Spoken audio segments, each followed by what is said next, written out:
Hey everybody, welcome back to Brainiac Baseball's 1984 Detroit Tigers season replay. Today's matchup is between the Detroit Tigers and the Milwaukee Brewers at County Stadium. On the mound for the Tigers today is Bryan Kelly, whose record is 2-1 with a 2.52 ERA. And pitching for the Brewers is Fred Holdsworth, whose record is 1-2 with a 4.32 ERA. Okay, I took a day off yesterday from playing the Tigers series here.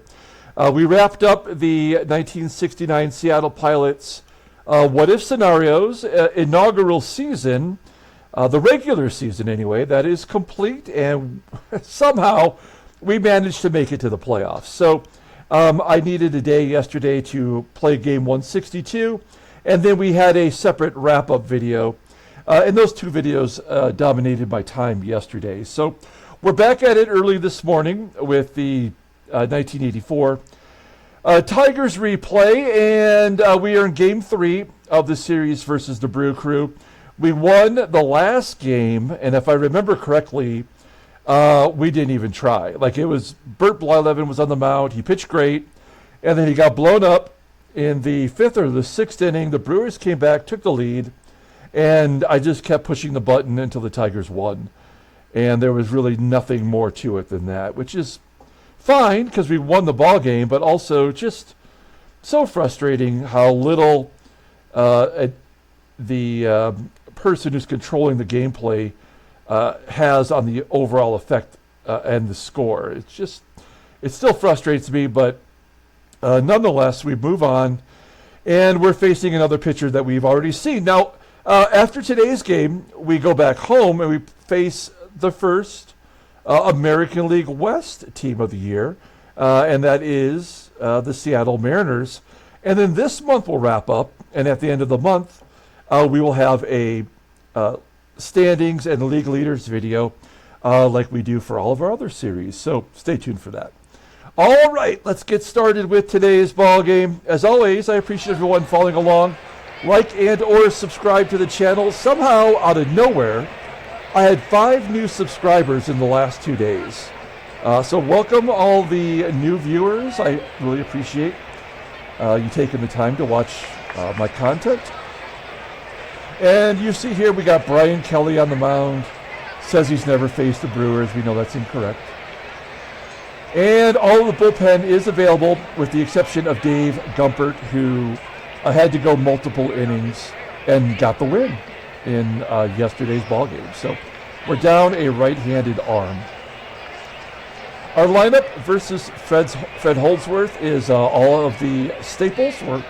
All of our normal guys are in there. They're all well rested and just chugging along. Chet Lemon's still waiting on his first home run of the year, too. Okay, let's go ahead and do the official lineup rundown for the Detroit Tigers. Batting leadoff in left field is Kirk GIBSON. There we go. Batting second at first base is Greg Brock. Batting third at third base is George Brett. Batting cleanup in right field is Glenn Wilson. Batting fifth and DHing is Ken Smith. Batting sixth at second base is Lou Whitaker. Batting seventh at shortstop is Alan Trammell. Batting eighth is the catcher Terry Kennedy. Batting ninth is Chet Lemon in center field. And as always, I should mention that you guys can always pause this if you want to take a longer look at the stats for the season for each individual player as we go through. And additionally, if you're someone who doesn't have time to watch the whole game, you can actually go down to your YouTube and change the viewing speed to like 1.5. I talk a little faster, but it gets through the whole game and you can see how things play out. Okay, let's take a look at Fred Holdsworth. Holdsworth getting a chance to start due to the injuries in the rotation.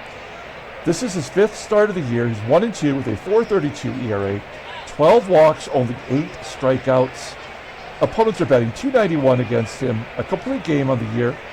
Fastball tops out at 90 miles an hour. He's a 4-pitch pitcher, and they are all horrible. The two-seamer is his best pitch, and that's still below league average. Overall, a 77. The 31-year-old righty is a free agent at the end of the year. Looking at the log, he went 95 pitches on April 18th against Detroit, going 5 innings, giving up 5 runs on 10 hits and 3 walks, suffering his second loss of the season. He did bounce back and beat Cleveland, though. Okay, let's take a look at the defense for the Brew Crew. It is the same lineup as the first 2 games of the series. So first and third below league average, same with right field. And they have SKUBE out there in center field with the catcher Stevens behind the plate. All of those positions are below league average. Okay, here we go. Kirk GIBSON leading off. His average has dropped down to 269. That's kind of in line with his career average. So no need to panic as he hits a ground ball to first. 1 down for Greg Brock. Brock, 1 for 1, 2 walks in his career versus Fred Holdsworth. Leading the team in most offensive categories. Base hit into right center field. We're going to hold him to a single. I think the person, I didn't even notice. I thought, was that SKUBE that had the ball? We're not testing these outfielders with the 59s because we know it's a guaranteed out somehow. It doesn't make sense why, it just happens. So we've got Brock on first and George Brett at the plate. Brett's got a home run against Holdsworth, and he'll take a walk to give us first and second. 1 down, and our cleanup hitter, Glenn Wilson, at the plate. Wilson's average under 300 for the first time all year, but he is batting .338 versus righties. It's lefties that he can't hit, which is just strange. There's a ground ball to first, so they're going to turn 2. Yep, of course. We go to the bottom of the first inning. Let's take a look at the Brewers lineup rundown. Batting leadoff, playing left field, is Mike FELDER. Batting second and DHing is Paul MOLITOR. Batting third in right field is Alan COCKRELL. Batting cleanup and catching is Ray Stevens. Batting fifth at third base is Randy ASADOOR. Batting sixth at first base is Todd BENZINGER. Batting seventh at shortstop is Ernie RILES. Batting eighth at second base is Randy Reddy. And batting ninth is the center fielder, Bob SKUBE. Okay, Brian Kelly, he is our starting pitcher, and he's off to a good start to the season. This will be his last start of the month. It's his fifth. He's 2-1 with a .252 ERA, 19 strikeouts and 25 innings pitched. Opponents are batting .196 against him. No complete games. Like for a pitcher who didn't have much of a major league career, you can see, even though this is only his third season and really his second potentially full season, I mean, he's been very consistent. He's got 209 innings pitched in total with a .322 ERA. The walk to strikeout ratio, not great, but his opponent's only batting .207 in his entire career against him. So he's been a pretty damn solid starting pitcher. It's hard to keep him from being in the rotation, right? Considering.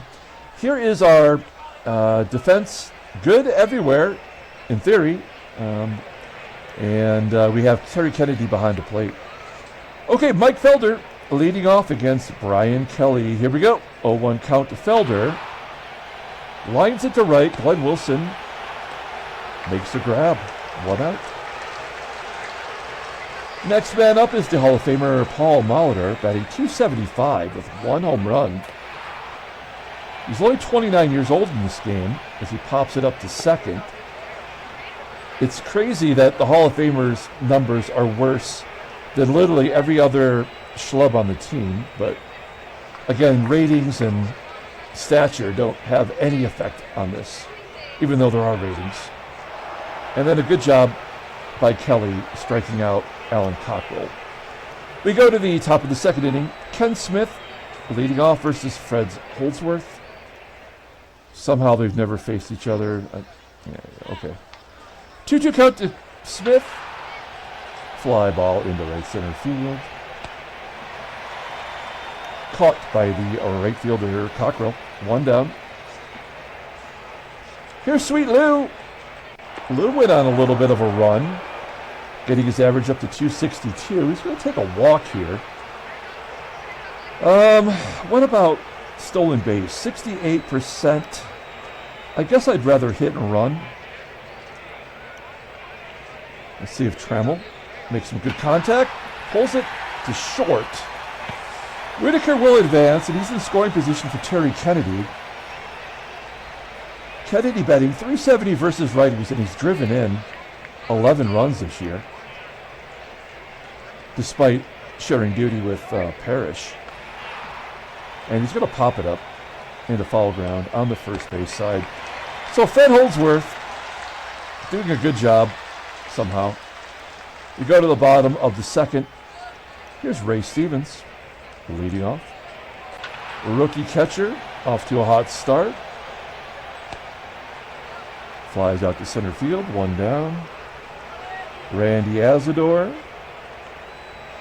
had a 3 home run game already this year. Pops it up to first.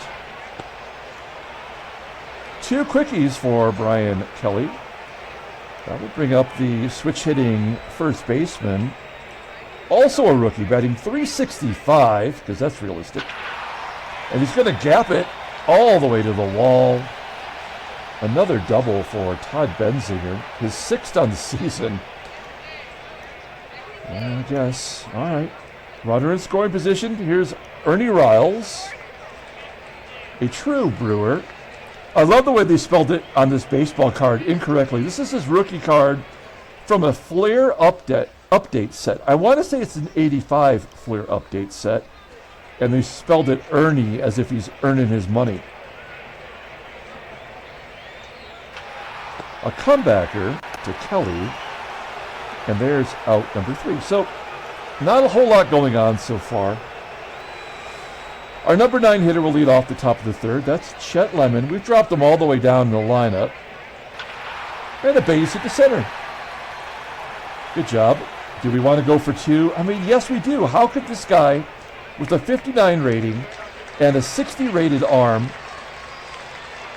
throw out Chet Lemon?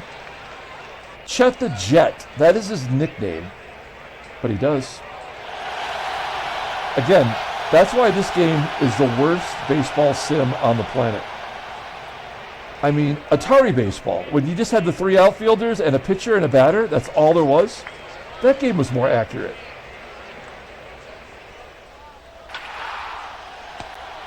Gibby rounding out, and Brock. And he's going to hit it down the line. And they still won't give us a damn double. All right. But in defense, wait a minute. In defense, doubles are 7% less likely in County Stadium. I wonder if that somehow plays into the percentages.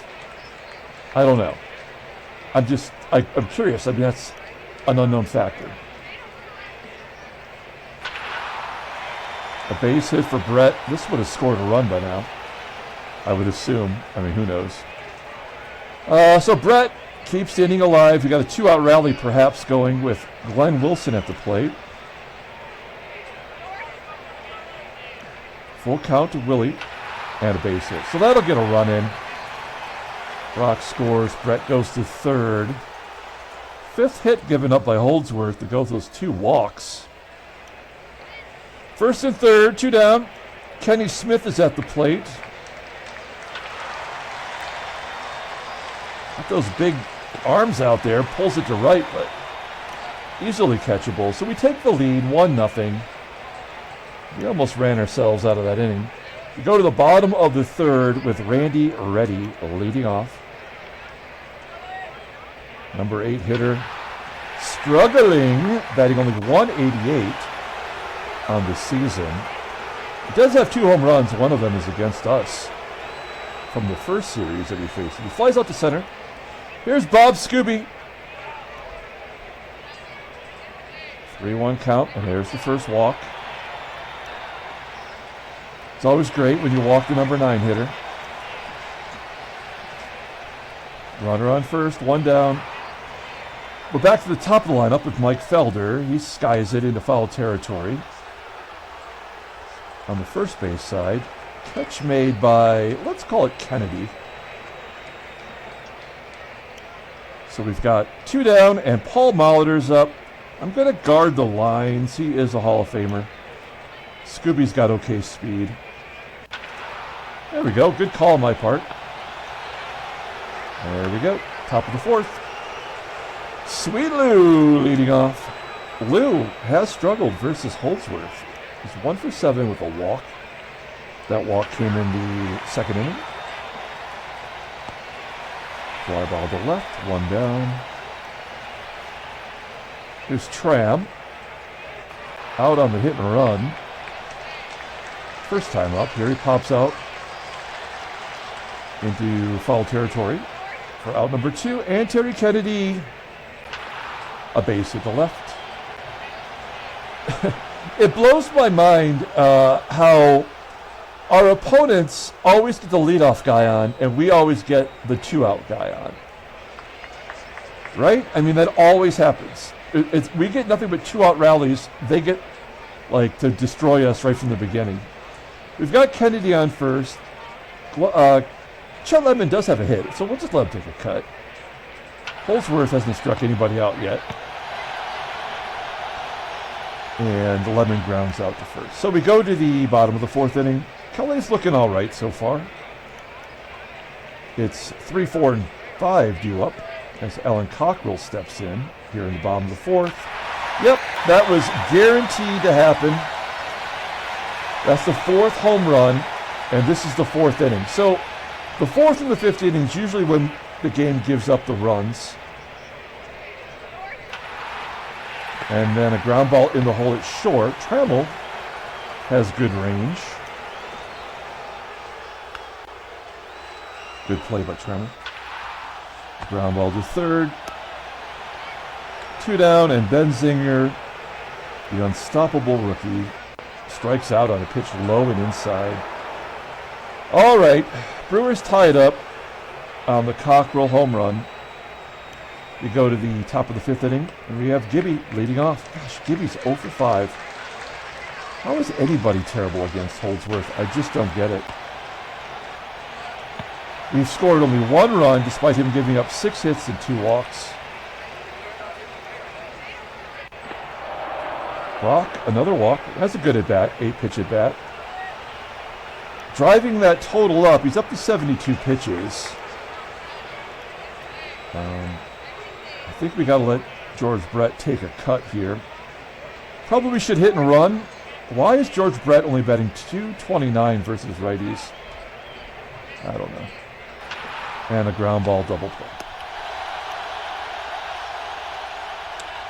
Bottom of the 5th. Here's Ernie Riles. I guess, I don't know. I'm stuck on that Ernie name's misspelling. I guess it could be with an A, right? If his name is Ernest.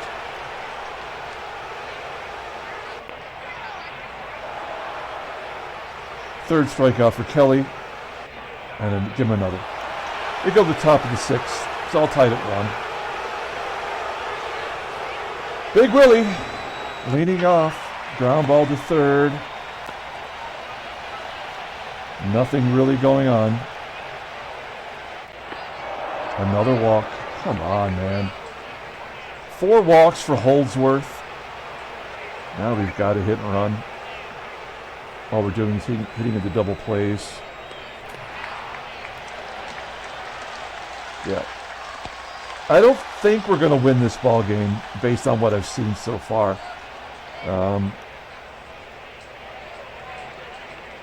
The game is not tipping itself like it normally does, as if it were. I mean, we got thrown out second, and then they came back and hit a home run. So, you know, like, I kind of feel like it could go either way, but normally by now, as we enter the bottom of the 6th inning, one of the teams would have taken over. The fact that the Brewers only have 2 hits, that's also a little confusing.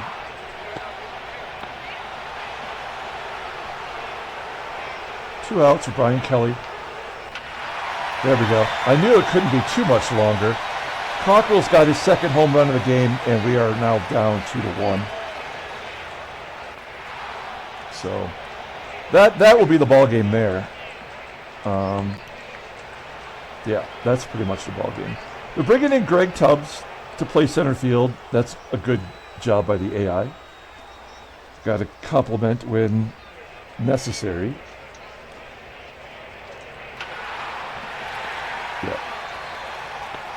Yeah, this game is pretty horrific. The Brewers are going to win with a pitcher who's given up 6 hits and 4 walks, has not struck out anyone.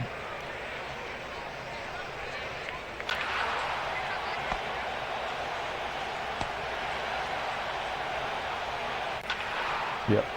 And a team that has 5 defenders below league average. And the worst one threw out a batter with a 60% chance of success rate, supposedly, according to the game. Brian Kelly deserves to keep going. He's only thrown 74 pitches.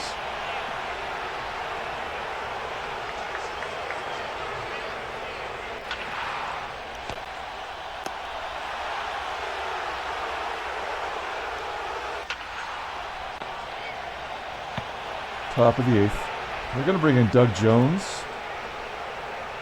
26-year-old righty. In his 7th game, he's 1-2 with a 4.50 ERA, 4 strikeouts in 8 innings. Opponents are betting .343 against him. He's a soft tosser. His changeup's his best pitch. It's only league average. Everything else sucks. Overall, 75, the 26-year-old righty goes to free agency at the end of the year. Well, we got Holdsworth out of the game. He looked like Cy Young out there, pitching like Greg Maddux. A guy that was literally out of baseball by 1979 or 80.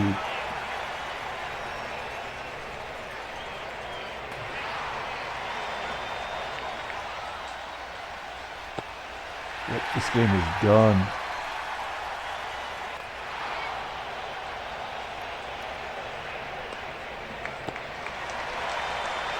Well, we tried to keep Kelly in there just in case we could somehow pull out a victory, but it's not going to happen. So, not a terrible performance by Brian Kelly.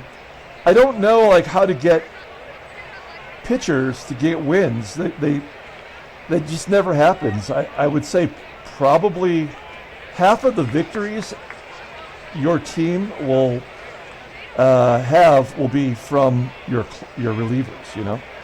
Like the game just doesn't give victories to starters.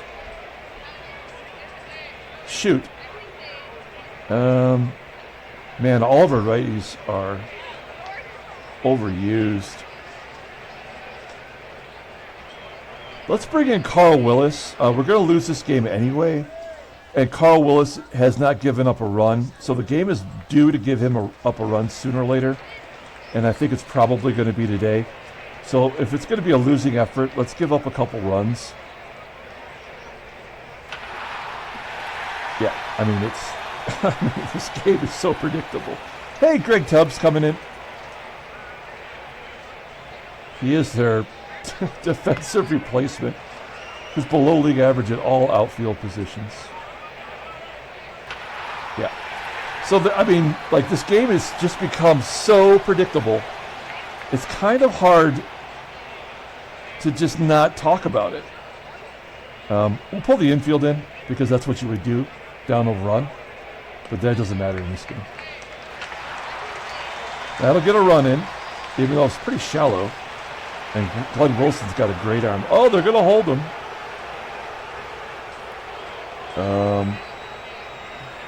Now we're going to intentionally walk Paul Molitor to get to the guy that has 2 home runs today to set up a double play. We're going to pull the corners in. That way the corners could go home and still get a double play. Or we'll play the middle infielders back for a possible traditional double play, right? Or Cockrell will just hit a grand slam and completely fuck up Carl Willis's ERA. 2-2 count. Fly ball to center. Oh my gosh. Well, now we play straight away for Ray Stevens. Ray batting .307 versus right-handers. Will Willis get out? There's no way. There is no way that Willis gets out of this. Full count. Yeah. There's just no way. That's going to score 3. Yeah, the game would never let that happen. Only because he hadn't given up any runs yet. Like, it had to happen. So this game was over before it ever started. As Frank DiPino steps in. He is a left-hander. He's not their closer. I believe he's a left-handed setup guy. He might be their loogie.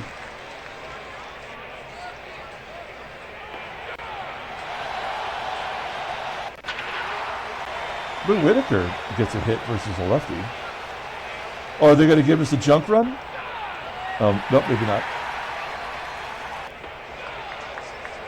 Defensive indifference. You can just remove that from this game. That is not a daily occurrence. Yeah, they're going to give us the junk run. They gave the defensive indifference to score the run. So there's the junk run. We're not going to win, so let's just go for the double. Oh, he does get the double. That's just so stupid.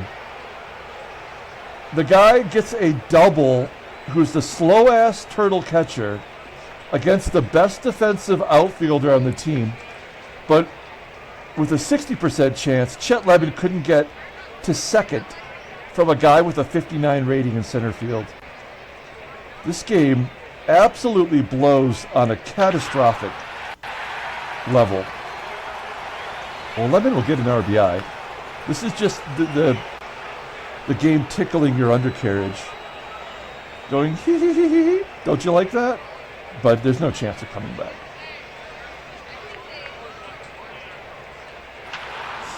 There we go. So, Tigers lose 5-3. The most predictable game of the year, I think. That's okay. It just makes it, when we're surprised, a little bit nicer. Oh, an interesting trade offer. Interesting. So, the Pirates are offering us back Bob Melvin. We traded Melvin to their team. He is their starting catcher as a rookie this year. And he is 22 years old, and he's not doing well, but he's in the majors way before his time. But I like his ratings, and his defense is good. Who did we trade him for?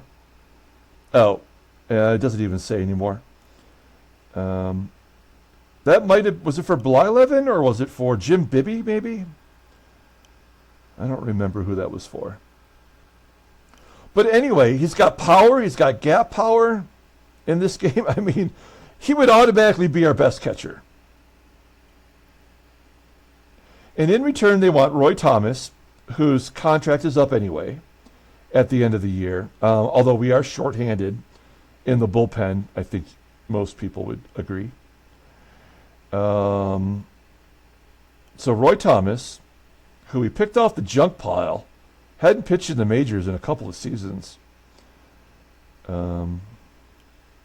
want Scotty Madison, a player I don't care about. A third baseman who has no position here on our team.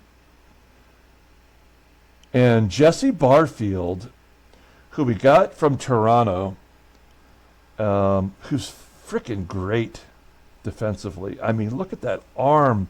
But he is currently blocked by Glenn Wilson. Now, we could put him in left field, right? But that's where Gibby is. We can't put Gibby at DH because we just traded for Ken Smith. So Barfield does not have a spot on our team, despite being a powerful hitter and a elite level defender, which, again, we're talking about ratings, and ratings mean nothing in this game. But, you know, I'm just saying what I see with my eyeballs. But then we would trade for Bob Melvin, right? And then what do we do with Lance? What do we do with... was Melvin a right-hander? Okay, so we keep Kennedy. We'd have to find a way to include Lance Parrish in this deal. I just can't force myself. Let's talk.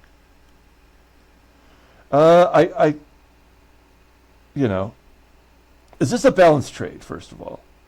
Okay, it is currently balanced. So we would have to get rid of Lance Parrish. We have to. Where's No Pants Lance? This is like when Al Avila traded his son from the Tigers, Alex, to the Diamondbacks. He traded his own son. Now I'd be trading my large adult son. Would they take this deal if we balanced the cash? Oh, they wouldn't even give us cash. That's because he's costing $460,000 in his walk year. Oh my gosh. So we couldn't even get them to tack on a reliever, could we? Like, we need a reliever that we can use now. Okay, here we go. Here's the current bullpen. Who's their closer? Is it Scurry? Oh, crap. Crap. Let's see here.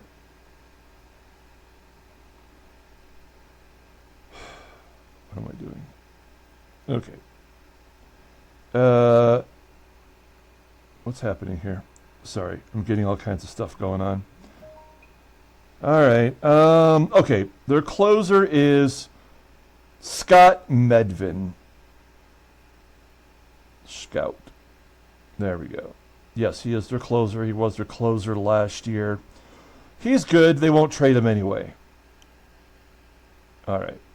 What about... I don't want Joe Sambito. He's walking, and he's not also very good.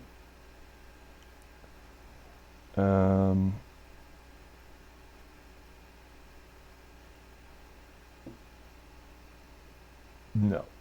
I mean, I think his overall ratings make me think that his goose is cooked. We've done more with less. Put it that way. Joe Beckwith. Do we want to get Joe Beckwith back? No, we do not. Bob Long. Wow. He's off to a good start. Yeah. I mean, the changeup. I mean, that's not the worst thing in the world. He does go to arbitration at the end of the year.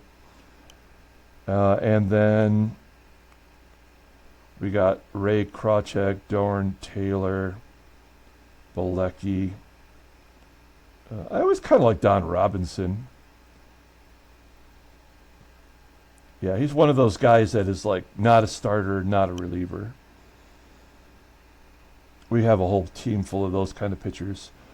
I mean, I'll tell you what. They said they won't trade Scott Medvin. No, they definitely won't because of his rating. All right, look. If they're willing to put Bob Long in there, the two Bobs, Bob and Bob, if they're willing to do this deal, I'd have to pay $300,000, and we do not have that kind of money. So this is not going to work. I'm sorry, this is just not going to happen. I can't take on another catcher and have like 6 catchers in AAA and the majors. So sorry, but we talked it out. We learned. Let's take a look at the standings. We lost another game.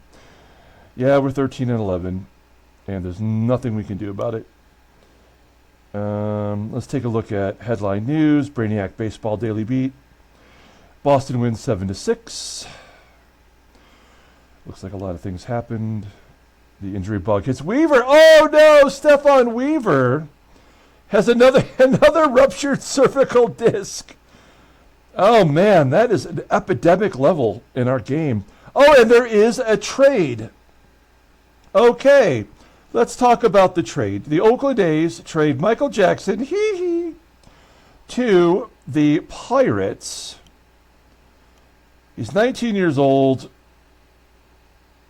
and he's a 5-pitch reliever. But like, why would the game bother to give him 5 pitches if 2 of them are completely useless? And really, 3 of them are completely useless. It makes no sense. In return, the A's get Craig Kosick, a first baseman who is the everyday first baseman for the Pirates. He comes over to Oaktown. I don't even know who their first baseman is on this team before. I guess we could look. So there's a trade. Not a lot of excitement going on. Stephon Weaver, that's the bigger news. He's going to miss 78 days. That's 2.5 months. He was only 2-1. Is that his first injury? No, he's had a couple minor ones. His second injury this year. Oh, his health is 63. So this is one of those pitchers I think that's going to shine bright and burn out in this game. I mean, the guy's has been nothing but amazing since we started the sim, but now he's got the injury bug, and he's on the verge of being completely useless despite making $2 million a year, which I find interesting. Okay, well, let's just find out who the A's first baseman was. I want to know. Who was it? Oh, Joe DeSaw, who was actually pretty good last year. He's been okay for 2 years, but now he's kind of fallen up. He's only 24 years old. Give the guy a chance. We are not messing around. They're in first place, so I guess that makes sense. So Kosick will go in the lineup and be at the bottom. Okay, well, that's the way it goes. Let's pull up the box score and get out of here. Thanks for watching, guys. We do have Game 1 of the ALCS, Seattle Pilots versus the Baltimore Orioles in our 1969 Seattle Pilots what-if scenario. So come back later today and watch that. I mean, there's nobody that's player of the game. I guess we'll give it to Terry Kennedy. He had 2 hits. One of them was a junk run, 2 junk runs in the 9th inning. The game just does to even things up a bit. So we'll take it. Sorry for Carl Willis. He had to give up some runs today.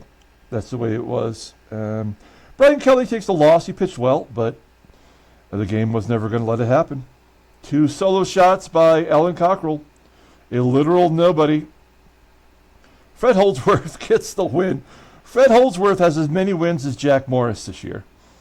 And he pitched really great. He just couldn't strike anybody out. All right. We'll catch you all later today. Until then, everyone, have a great day.